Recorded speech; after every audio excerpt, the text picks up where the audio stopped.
Spain is going in hard on Catalonia's independence leaders.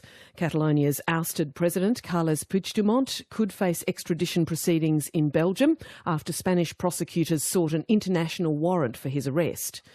As well, 8 sacked ministers from the regional Catalonian parliament were taken into custody to face charges of rebellion and embezzlement. If convicted, they could face up to 30 years in jail. Their arrests have prompted fury among pro-independence supporters in Barcelona, and they've taken to the streets in protest. Anne Barker reports. There were extraordinary scenes in Madrid after a High Court judge ordered 8 former Catalan ministers be jailed. A convoy of police vans with sirens blaring took them away, to the anger of their lawyers, including Jaume Alonso Cuevillas. They could have simply retained their passports, prevented them from leaving the country, he says. A provisional prison term was unwarranted. Only last week, the 7 men and 2 women were in Parliament as the elected government of Catalonia. Now they face charges of rebellion, sedition and misuse of public funds over the recent referendum that favoured independence. In Barcelona, thousands of pro-independence supporters took to the streets, denouncing the Spanish government as the shame of Europe. Spanish justice is fascist and dictatorial, says this man, Juan Garcia. We never thought this could happen. It's shameful of Europe. It's unbelievable that this is allowed to happen in Europe. This is like Franco. All that's missing are the bullets. I just found out and I'm about to cry, says another man, Sergi Sanchez.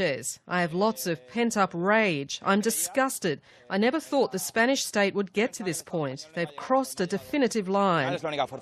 Spain's national government last week took the unprecedented step of seizing control of Catalonia and sacking the regional government before calling fresh elections for December. Pro-union supporters have applauded the government in Madrid, but independent supporters, including Leila Zestari, say it goes against democracy. It's a scandal, she says. It's a corrupt government which is breaking the law in the name of the law and in the name of democracy. They're doing everything that should not be done in a democracy, which is to have political prisoners, and Europe's allowing it. Catalonia has voted. More than 2 million people have said we want independence and a republic. The Borbones never liked us, and we don't like them either. And we don't want a corrupt leader who's doing what he's doing. We want our president, who is Puigdemont. Carles Puigdemont, Catalonia's now ex-president, was also summoned to court but failed to appear. He and 4 of his ex-cabinet members are in self-imposed exile in Belgium. His lawyer there, Paul Burkhardt, says he's unaware of any arrest warrant, but he's indicated Puigdemont is ready to turn himself in. We'll put in place everything we can in order to collaborate with the Belgian police, he says.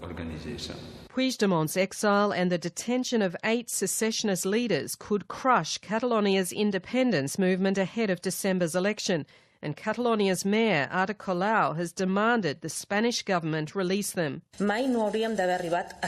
We should never have reached this point, she says. We're facing a judicial nonsense in front of an unprecedented measure in the history of European democracies and in front of a very, very serious political mistake that is pushing us away from the solution. It's pushing us towards the slippery slope of authoritarianism. It's understood the Spanish court may issue an arrest warrant for Carles Puigdemont later today. Anne Barker reporting.